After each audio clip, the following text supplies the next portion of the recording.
এটা আগ ব্যবহার হউতলা আগ বিনিমୟ ଥିଲା ଆଗରୁ ଟଙ୍କା ବଦଳରେ ଯୋଉ ଧାନ ବଦଳରେ ମୁଗ ଆଣୁଥିଲେ। ସମ୍ବଲପୁରରେ ଚାଷୀ ଆନ୍ଦୋଳନ ସମୟରେ ଏକ ପୁରୁଣା ପଦାର୍ଥ ଦେଖିବାକୁ ମିଳିଥିଲା।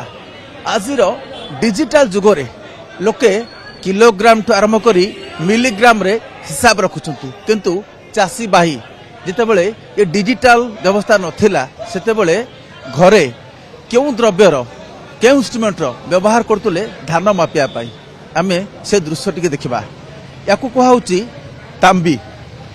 ଇଏ ଯାହା ଦେଖୁଛନ୍ତି ଆପଣ, ହୁଏତ ଆପଣମାନେ ଦେଖିନଥିବେ, ପୁରୁଣା କାଳିଆ ଲୋକମାନେ ଦେଖିଥିବେ ବା ଚାଷୀ ଘର ଲୋକମାନେ ଦେଖିଥିବେ ଏବଂ ସବୁ ଅଞ୍ଚଳରେ ବି ଇଏ ପ୍ରଚଳନ ନଥାଏ। କିନ୍ତୁ ଯଦିଓ ଆଜିର ଡିଜିଟାଲ ଯୁଗରେ ତାର ଗୁରୁତ୍ୱ କମିଛି, କିନ୍ତୁ ଇଏ ଏବେ ମଧ୍ୟ ଚାଷୀ ଭାଇ ବ୍ୟବହାର କରୁଛନ୍ତି। ପଚାରିବା ୟାକୁ କ'ଣ କହୁଛନ୍ତି ପାତ୍ରଟି?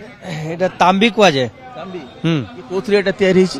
এটা পিতলরে আও কিংবা মাটিরে বি তৈরি হুয়ে। দেখুন এই ତାମ୍ବିରେ କେତେ ଓଜନ ରହୁଛି? মিনিমম কিলে 1100 ଗ୍ରାମ ଖଣ୍ଡେ ହେଲା। ଇଏ ପିତ୍ତଳ, ଇଏ ଦେଖନ୍ତୁ ଓଜନ, ବହୁତ ଓଜନ ଅଛି। ପିତଳ ପିତଳର ମାନେ କ'ଣ ଏଇ ଧାନ ଯେତେବେଳେ ବିକନ୍ତି ଆର ବ୍ୟବହାର କରନ୍ତି ନା କେମିତି?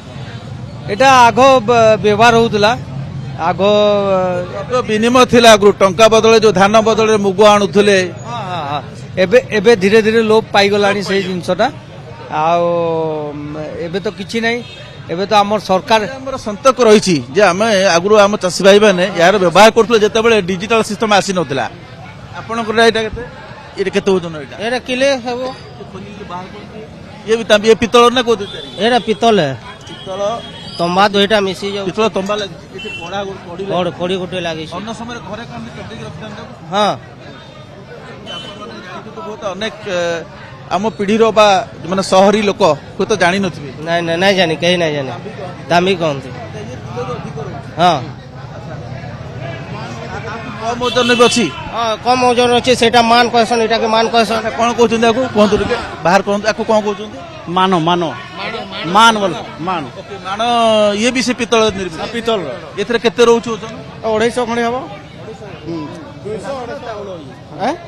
ଧାନ ପାଇଁ ବ୍ୟବହାର କରିଥାଏ ନା ଚାଉଳ ଓଜନ ପାଇଁ?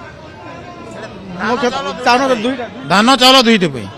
ହଁ ଦୁଇଟା ପାଇଁ। ମାନ ଗୋଟେ ଆପଣ ମାନେ ବ୍ୟବହାର କରୁଛନ୍ତି ନା ଘରେ ଆଗରୁ ଆପଣଙ୍କ ବାପା ଜେଜେବାପା ବ୍ୟବହାର କରୁଥିଲେ ରହିଯାଇଛି? ଆଜି ବି ଚାଉଳରେ ବ୍ୟବହାର ହୁଏ ଘରେ।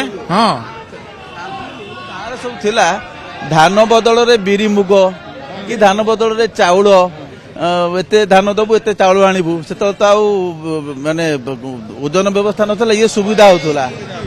ଆପଣ ମାନେ ବ୍ୟବହାର କରୁଛନ୍ତି ଆକୁ ଦ୍ରବ୍ୟ ବିନିମୟ ପାଇଁ? ଆମେ ବ୍ୟବହାର ନାଇଁ କରି ଆଜ୍ଞା, ଆମେ ବ୍ୟବହାର ନାଇଁ କରି। ଆଗ ବ୍ୟବହାର ହଉଥିଲା, ଏହା ଆମେ ବ୍ୟବହାର ନାଇଁ। ବର୍ତ୍ତମାନ ଚାଉଳ ଲାଗି ବ୍ୟବହାର ହଉଛେ, କେ ରଖୁଛନ୍ ବି ଚାଉଳ ଲାଗି। ଚାଉଳ ତାମାନେ କେ ନାପିକରି ରାନ୍ଧୁଛେ ବି, ଏଇ ସିଷ୍ଟମରେ ଚାଲୁଛି। ସନ୍ତକ ହିସାବରେ ଆକୁ ସାଇତିକି ରଖିଛନ୍ତି। ସେଟା ପୂର୍ବ କାଳିଆ ଜିନିଷ। ଆମେ ବି ଆପଣ ବାପାଙ୍କ ସମୟରୁ ନା ଆପଣ ମାନେ ତିଆରି କରୁଛନ୍ତି ନା ବାପା ଗୋସା ପସନ୍ଦ? ନାଇଁ ବାପା ତିଆରି, ଏଭର ତିଆରି ନୁହେଁ। ତିଆରି ହଉଛି ଆଜ୍ଞା, ଲେକିନ ଏଇଟା ଅଛେ ବୋଲି ଆମେ ଏଇଟା ୟୁଜ କରୁଛୁ। ଏହାଜିନି ଆମକୁ ତିଆରି କରବାର କି ନାଇଁ ପଡେ। ଏଇଟା ତାନେ ଘରେ ଯେହେତୁ ସବୁବେଳେ ଅଛି। ହଁ ଏ ବହୁତ କେତେ ବର୍ଷ ପୁରୁଣା ହବ ଇଏ? ଏଇଟା ଏଇଟା କମ ସେ କମ 50 ବର୍ଷ ପୁରୁଣା ହବ। 50 ବର୍ଷ ପୁରୁଣା। କିନ୍ତୁ ଆଜି ଏହାର ଜାଗା ନେଇ ସାରିଛି ଡିଜିଟାଲ ମେସିନ। କିନ୍ତୁ ଏହି ସବୁ ଉପକରଣ ଆମକୁ ମନେ ପକାଇ ଦେଉଛି ଆମର ପୂର୍ବଜମାନେ ବା ପୂର୍ବ ପିଢ଼ିମାନେ କିପରି ଧାନ କିଣା ବିକା ପାଇଁ ବା ଦ୍ରବ୍ୟ ବିନିମୟ ପାଇଁ କେଉଁ ଉପକରଣର ବ୍ୟବହାର କରୁଥିଲେ। ତାମ୍ବି ଆଜି ହୁଏତ ଇତିହାସ ହେବାକୁ ବସିଛି, କିନ୍ତୁ ତାମ୍ବିର ଏକ ଐତିହାସିକ ଗୁରୁତ୍ୱ ନିଶ୍ଚୟ ରହିଛି। କ୍ୟାମେରା ପର୍ସନ ସଞ୍ଜୟ କୁମାର ନା, OTV।